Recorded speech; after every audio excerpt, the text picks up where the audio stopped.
Students gathered outside LOP Rahul Gandhiji's residence to protest against his double standards, but security forces detained them citing security reasons. When the same thing happened outside the PM's residence, detaining them was labeled as the murder of democracy.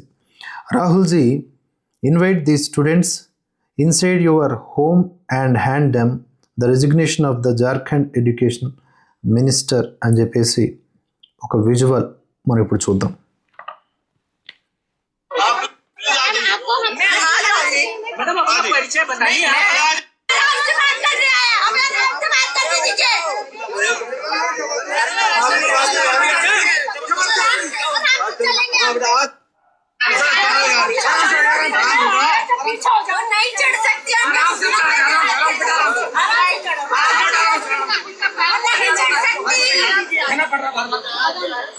Rahul Gandhi ఇంటి వద్దకు చేరుకున్న విద్యార్థులు ఆయన double స్టాండర్డ్స్ని question చేస్తూ ఉన్నారు.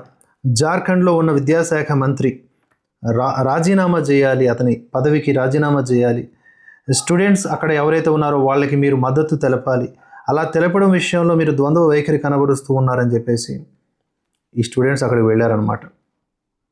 Same ఇప్పుడు మోదీ గారి ఇంటి దగ్గరికి వెళ్ళినటువంటి ఆ స్టూడెంట్స్ని నియంత్రించేలాగానే ఇక్కడ కూడా సెక్యూరిటీ ఫోర్సెస్ వచ్చి వాళ్ళందరినీ కూడా బస్సులు ఎక్కించి స్టేషన్కో తర్వాత బయటకో వదిలేస్తారు. ఇప్పుడు ఈ సిచ్యువేషన్ని అదే రాహుల్ గాంధీ ఇంటి దగ్గర నరేంద్ర మోదీ గారి ఇల్లు, ఇదే క్రిటిసిజం బీజేపీ మీద ఉంటే మొత్తం ఎలా పోర్ట్రే చేస్తారు వీళ్ళు? అందుకని ఈ స్టూడెంట్స్ని పిలవచ్చుగా, రాహుల్ గాంధీ గారు కూర్చొని పెట్టి మాట్లాడవచ్చుగా.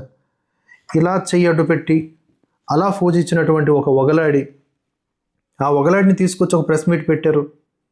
ఆ వగలాడి ఇన్స్టాగ్రామ్ ఖాతా చూస్తే తెలిసిపోతుంది ఆ వయారత్వం ఏంటో, ఆ వ్యవహారం ఏంటో. ఊరకనే అనట్లేదు ఈ మాటలు. ఎవరు ఎలాంటి వాళ్ళు అలాంటి భాషలోనే వాళ్ళకి నేను ట్రీట్మెంట్ ఇస్తాను.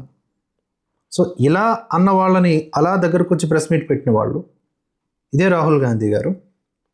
ఎందుకు ఇప్పుడు మరి ఇక్కడ స్టూడెంట్స్ ఇంటి దగ్గరకు వచ్చారు కదా, చిన్న చిన్న పిల్లలు వచ్చారు కదా, సెక్యూరిటీ ఫోర్సెస్ వాళ్ళని వెనక్కి తెరమేస్తూ ఉంటే, పోలీస్ వ్యాన్లు ఎక్కించేస్తూ ఉంటే ఎందుకు ఆపలేకపోయారు?